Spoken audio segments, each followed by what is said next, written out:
আর এই যে এখন আমরা করব যে বিচারটা, এটা করে যেটাকে পাবো, অন্তত at the end of this talk we will expect ব্যাপারটা কি বোঝা যাবে। আর তার চেয়েও বেশি যদি কারোর জ্ঞান হয়ে যায়, ভগবান লাভ হয়ে যায়, তার তো কোনো ব্যাপারই নেই, তার তো খুবই ভালো। কিন্তু অন্তত একটা ধারণা হয়ে যাবে, there is no doubt about it।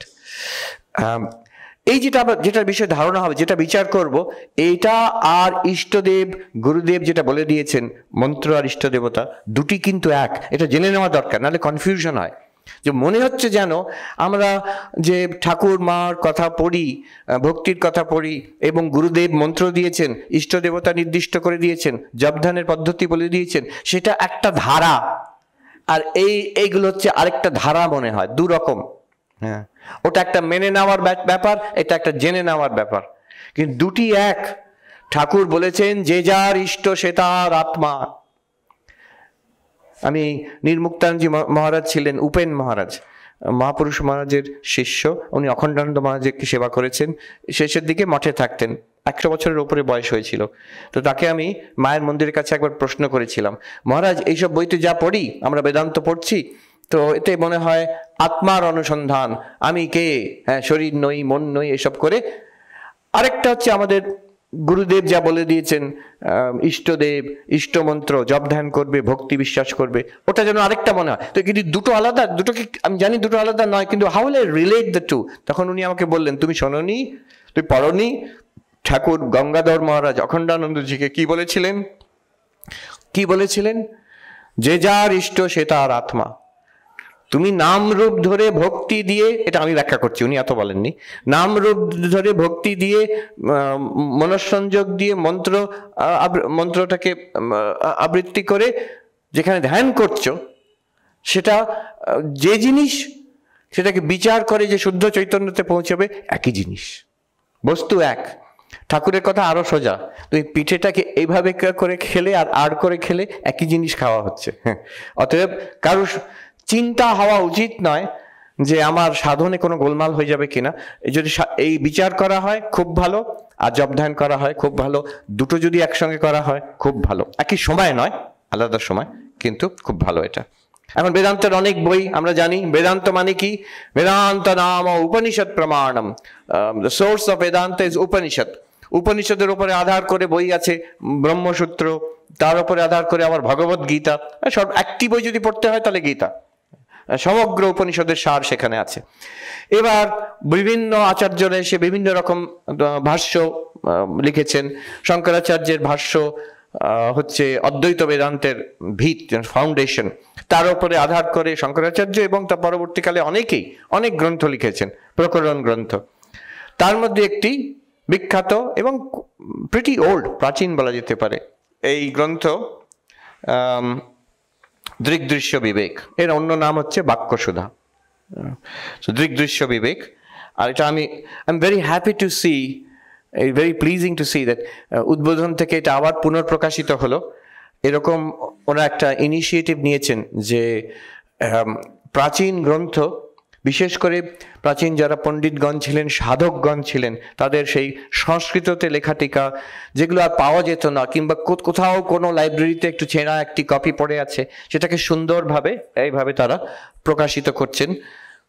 সংস্কৃত আছে, বাংলা অনুবাদ আছে, টিকাটা সংস্কৃত আছে, টিকার বাংলা অনুবাদ আছে, দুটি টিকা তার বাংলা অনুবাদ আছে।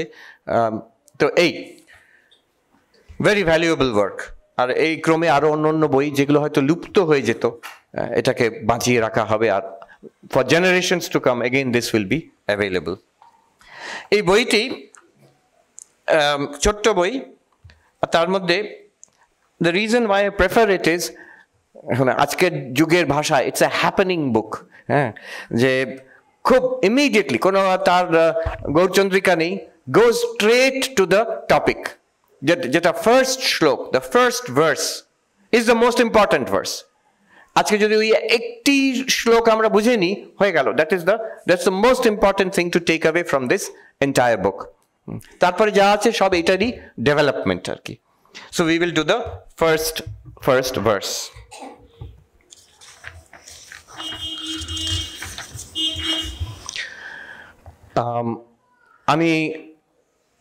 আগে আবৃত্তি করছি, তারপরে I will invite you all to join it. অন্তত একবার শ্লোকটা আমরা বলি। রূপম দৃশ্যম লোচনম দৃক তদৃশ্যম দৃক্তু মানসম দৃশ্যাধিবৃত্তয় সাক্ষী দৃগেব ন তু দৃশ্যতে। আচ্ছা, আমি বলবো ভেঙে ভেঙে, এরপরে আপনারা বলবেন।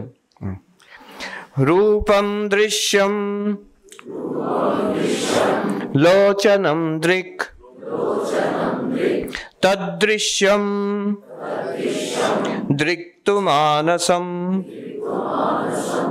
দৃশ্যাধিবৃত্তয় সাক্ষী দৃগেব ন তু দৃশ্যতে। এর মানে কি? যে রূপ হচ্ছে দৃশ্য, যে চোখ, লোচন চোখ, এটা দ্রষ্টা, চোখটা হয়ে গেল দৃশ্য, মনটা হয়ে গেল দ্রষ্টা, মনটা হয়ে গেল দৃশ্য, সাক্ষী হচ্ছে দ্রষ্টা। সেই আসল দ্রষ্টা সাক্ষীকে কেউ দৃশ্য করতে পারে না, এইটুকু, that's it. Now this is, এটা খুব গভীর, one of the very deep insights. এগুলো সব উপনিষদ থেকে নেওয়া। একে বলে একটা প্রক্রিয়া, মেথড। এটা দিয়ে আমরা কি করছি? এই বিচার করে আমরা পৌঁছবো, আমাদের রিয়েলাইজেশন হবে যে আমরা সাক্ষী, আমরা চৈতন্য, আমরা আত্মা। এটা এখনই আছে, আমরা ধরতে পারছি না, এটা পরিষ্কার হয়ে যাবে। হ্যাঁ, our attention will be taken from the world to the body to the mind to the witness of the mind which we truly are. এটা একবার ধরতে পারলে এর পরবর্তীকালে বেদান্ত, এটাই বেদান্ত নয়, এটা বেদান্তের this is the first breakthrough. তারপরে অন্যগুলো কিন্তু সোজা। এইটাই হচ্ছে দ্য কি টু বেদান্ত।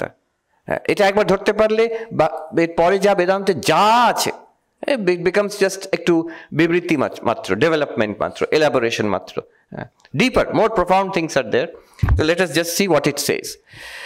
খুব সোজা উপায়, it's one of the easiest, most powerful, চট করে ধরা যায় ব্যাপারটা কি বলতে চাইছে। এইটুকু শুধু বলতে চাইছে, যেটা আমরা দেখি, যেটা দেখি আর যে দেখে, দুটো আলাদা হতে হবে। যেমন এই ফুলটা দেখা যাচ্ছে এখনই। একটা জিনিস বলি, এই যে এগুলো আলোচনা হচ্ছে, এইগুলো কিন্তু কোনোটাই থিওরি নয়। এটা আরেকটা বড় beauty of this path and a big mistake people make, যে আচ্ছা এগুলো সব শুনলাম, এটা থিওরিটিক্যাল। কোনোটাই থিওরি নয়। যদি আমার থিওরি মনে হচ্ছে তাহলে ভুল বুঝেছি। আমার নরেন্দ্রপুর রামকৃষ্ণ মিশনে প্রশ্ন উত্তরে একজন ভদ্রমহিলা দাঁড়িয়ে উঠলেন, থিওরিটিক্যালি তো আমি বুঝি শরীর মন আমি নই। তো আমি বললাম, থিওরি কোনটা? এই যে আপনি বসে দাঁড়িয়ে আছেন সামনে, এই শরীর সশরীরে দাঁড়িয়ে আছেন, এটা কি থিওরি নাকি ইজ এ ফ্যাক্ট? ও বলল না, এটা ফ্যাক্ট। শরীরের মধ্যে, মনের মধ্যে চিন্তা ভাবনা হচ্ছে, ওটা থিওরি না। এক্ষুনি দেখুন নিজের মনের মধ্যে চিন্তা আছে কিনা। হ্যাঁ, চিন্তা আছে, ফ্যাক্ট, নট থিওরি। আচ্ছা, এই যে মনের চিন্তা, শরীর, এটা অনুভব হচ্ছে আপনার? না, হ্যাঁ হচ্ছে, থিওরি না ফ্যাক্ট? ফ্যাক্ট। এর দ্বারা জগতের অনুভূতি হচ্ছে, ফ্যাক্ট। কোনোটা এখানে থিওরি নয়। This is the beauty of it, all of it is fact, right now, and fact right now. তুমি আত্মা, তুমি ব্রহ্ম, তুমি নিত্যমুক্ত, এখনই ফ্যাক্ট, রাইট নাও। শুধু একটি জিনিস করতে হবে, একবার একটু দেখতে হবে জিনিসটাকে, একবার একটু ধরে নিতে হবে, তাহলেই হয়ে গেল। আর কিছু দরকার নেই। তখন আর সর্বপ্রিয়ান্ত লেকচার শুনতে হবে না, তখন তুমি মিলিটারি তো হাম ভি মিলিটারি।